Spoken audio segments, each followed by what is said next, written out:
How many consultations did you have with the accused prior to you compiling this report? As indicated in my report, Your Worship, I had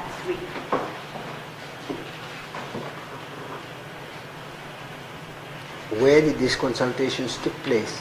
The first consultation was at my office. I arranged a consultation at my office. The second consultation was at the offices of the BSF, and the third consultation was at his home in Courtroom. The first consultation, how long did that take? It was probably about an hour and a half.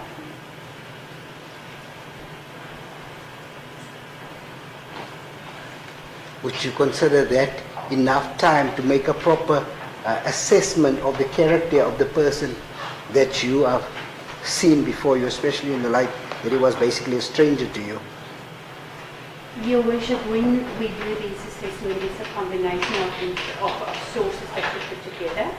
Part of it is the consultation with the accused, and then in these consultations with collateral witnesses to obtain additional information and to also confirm information that we've obtained.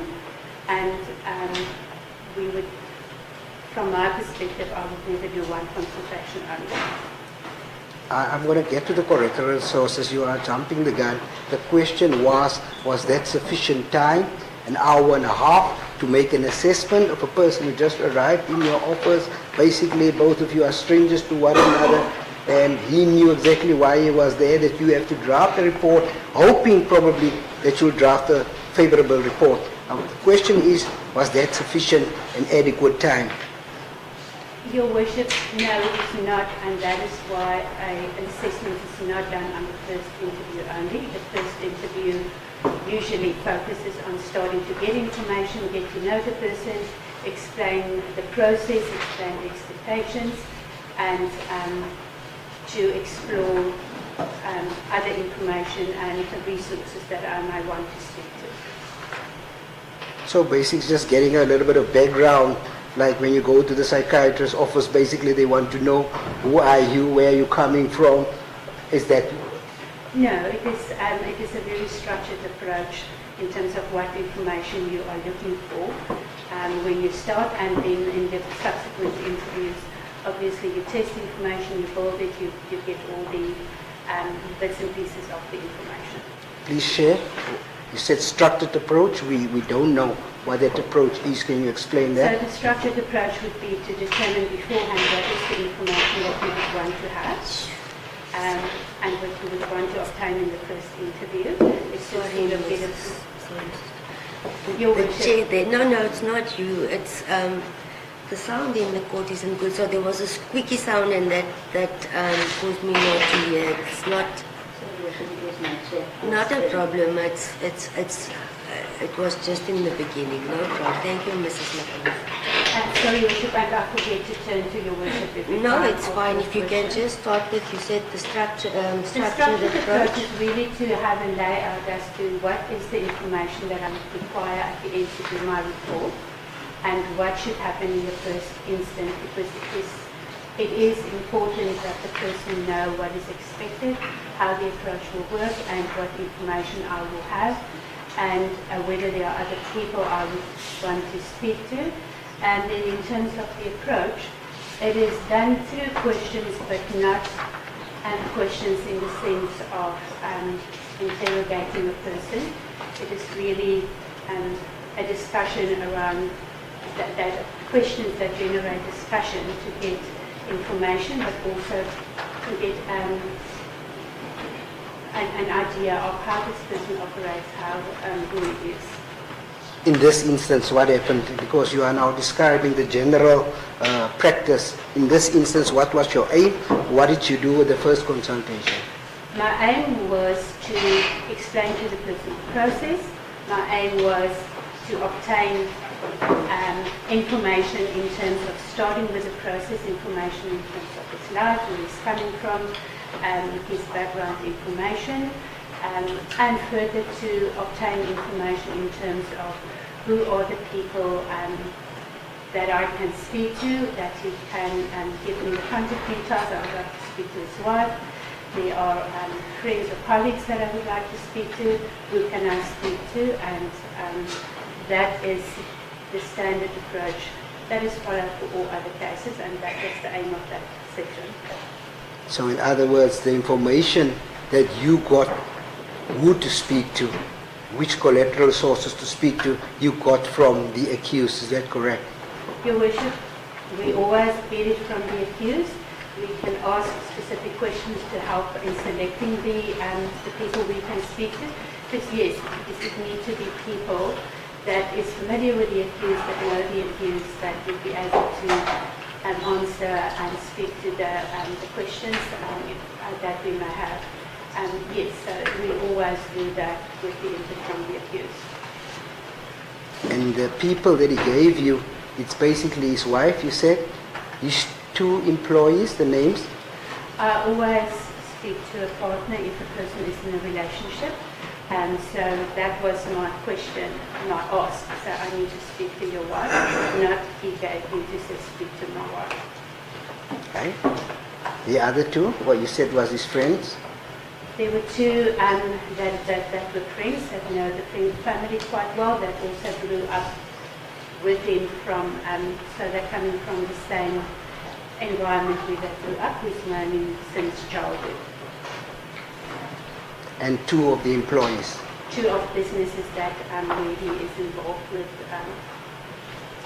that he gets. They rely on him, those two?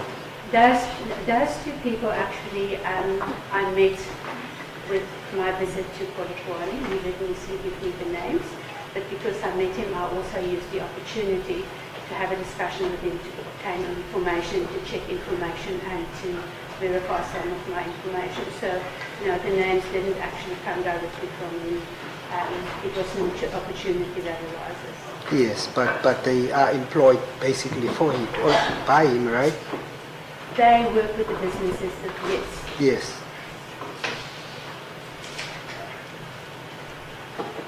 I'm sure they must have glorified him because they are dependent on the accused, those two that you spoke to. Is that correct?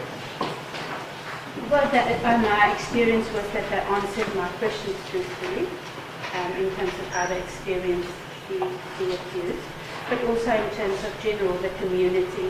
As I mentioned, I also speak to people to verify information.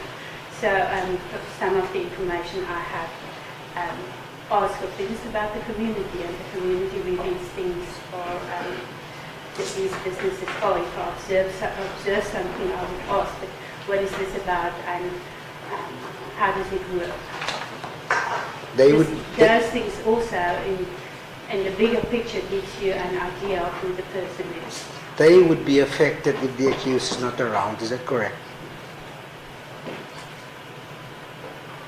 One can say they would be affected, but the feedback is also that they run with these businesses, so the accused is not that much involved. So in the long run, it may impact sustainability of businesses, but they can also, because of their positions, continue to run with it. So I've never received the information to say if he's not around, the businesses will go down, but rather than there may be an impact because there may be guidance required, but that they can independently run with it for a period. The wife would definitely be affected should he not be around, correct? Well, he is in a relationship with the wife. It's part of the support. It's not only financially. And if you remove someone's partner from for whatever reason, it always has an impact.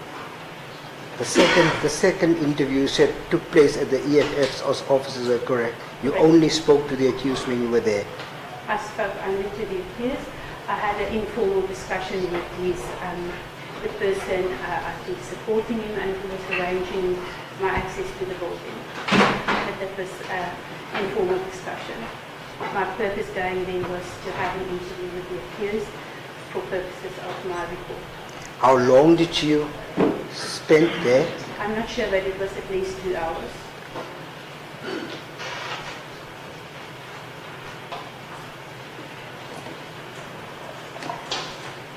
The last one, How long did you spend with the accused? Probably at least an hour.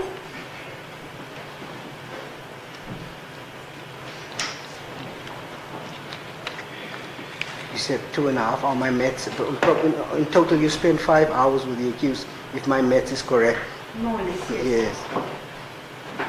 You think that is adequate time to make a proper assessment of the individual that you, and I'm not talking about constant 5 hours, as you've explained, it's an hour and a half, it's 2 hours now, it's an hour. You think that is proper or adequate time to actually say that this person is a good person, this is a bad person, when you've spent basically an hour or two per session with a particular person? So, Your Worship, the aim of it is to obtain information about the person and where that partly comes in, but also his personal circumstances. It's not to determine whether it's a good or a bad person. It is to indicate which things are at risk and repeat offences, repeat things can commit. Put it to you that 5 hours is inadequate for you to compile a report like such as this, as if you are saying that this particular person is there because you spoke to a few friends here and a wife on the other side and employees, which I do not think is the proper sources that you should have consulted other than the wife. Your Worship, from a social work perspective, the starting point is always with the person, because that is what it is all about. And the best way to get to know a person is through the eyes of others, because obviously you do not get information from other people prior to having spoken to the accused itself, because you wouldn't know what to look for, what to listen for, what to ask for. And similarly, I wouldn't necessarily know what is the process that a prosecutor would go through to prepare for a case. I think similarly other professions wouldn't necessarily know the detail of the processes that we approach in terms of getting that information. And for me, I will sometimes, depending on the case and the person, because people are also different, 2 hours or 3 hours may be sufficient to get a very good idea. For other people, it's a longer time may be required. I will obtain and solicit information until I'm at the point that I feel what answer I'm comfortable with and I can comfortably speak about it. Until that point, I will continue to research, speak to the person or collateral sources until I am comfortable that I have a very good idea as to what I can of the information that I take to the court.